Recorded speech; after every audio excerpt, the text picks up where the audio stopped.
Welcome to The Explainer. Today we're diving deep into a really powerful modern gospel hymn, Kanye West's Ultralight Beam. We're going to try and unpack its core message, from that bold declaration of faith all the way to its really raw depiction of an internal struggle. All right, let's get right into it. So the song kicks off, not just with a lyric, but with this huge declaration, right? It sets the entire spiritual tone for what's about to happen. It's like it's telling us from the jump, hey, you're not just listening to a song here. You're stepping into this sacred, kind of surreal space. So what exactly is this God dream he's talking about?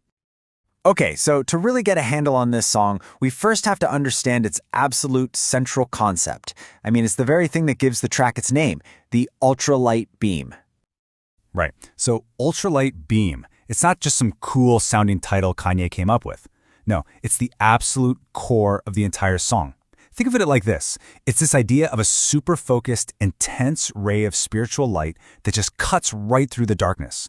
It's a direct line, a connection to something way bigger than any of us. And the chorus just hammers this point home again and again. It really acts like this powerful mantra, right? It keeps repeating this idea that the singers and, by extension, all of us listening are right there in that moment, in this state of divine connection. It's a declaration like we are actively on this spiritual wavelength right now. And then, the connection gets taken to a whole other level. That simple, repeated line, this is everything. Wow. It frames this whole spiritual experience not as just, one part of your life, but as the entirety of your existence. It's literally all-consuming. But, this connection, it isn't easy. It's not simple or constant.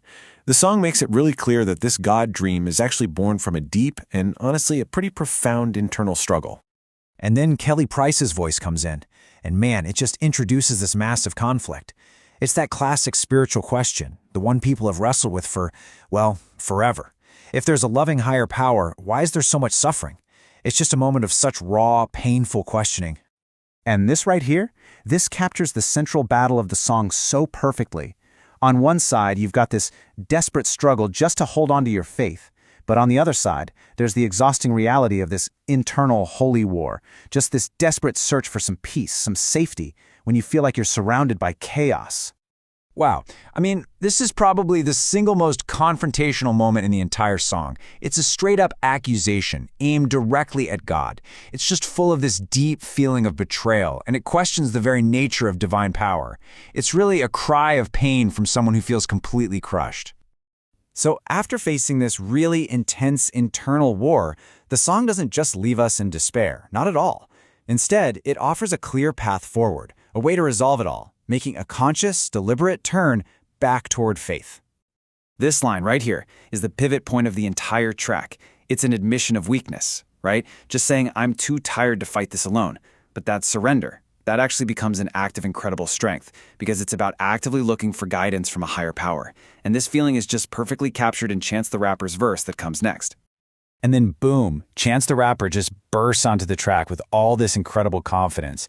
He kicks off his verse by referencing his own song, Sunday Candy, and he basically frames his art not just as music, but as an act of faith so pure that it guarantees his salvation. It's such a bold claim. Then the focus shifts a little bit to protection. So you know how the singer Sia is famous for protecting her identity? Well, Chance is using that idea to say he's shielding what's most sacred to him, his family, from the prying eyes and judgment of the world. It's a really clever, modern metaphor for protecting your blessings. Now this one is so interesting. It's this fascinating blend of artistic faith and spiritual belief, all rolled into one. It's a powerful shout out to the faith he has in his mentors, like Kanye. And it suggests that even these creative connections are part of that divine ultralight beam. Okay, and this is such a crucial moment. It's a declaration. After laying out his whole testimony, Chance just claims his space. He's demanding the floor, telling everyone else to be quiet so he can deliver his personal truth without any interruption. It's just a raw, powerful assertion of his voice and his conviction. And then, just when you're completely absorbed in Chance's personal story, the song takes this final, beautiful turn. It shifts from being one person's testimony into this universal prayer, and it widens its scope to include every single person listening. Kirk Franklin's closing prayer just completely flips the song's perspective on its head. Suddenly, it's not just Kanye's story anymore, or Chance's story. It becomes this offering of hope and grace for literally anyone listening who feels lost or broken or like they're just not good enough. And what's so powerful is that he's not praying in some vague, abstract way. No, the power is in how specific he gets. He actually names the burdens that weigh people down. Feeling inadequate, feeling too messed up, feeling full of regret and shame. And that's what makes this prayer so profoundly relatable and just so deeply human.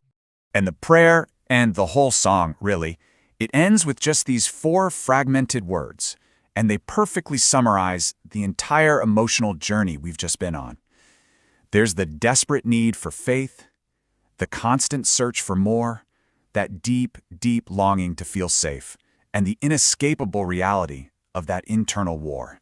So in the end, Ultralight Beam really does transform from just a song into a shared spiritual experience. It kind of holds up a mirror to our own struggles, right? And it leaves us with this lingering, really powerful question to think about. In the middle of our own personal holy wars, where do we look for our light?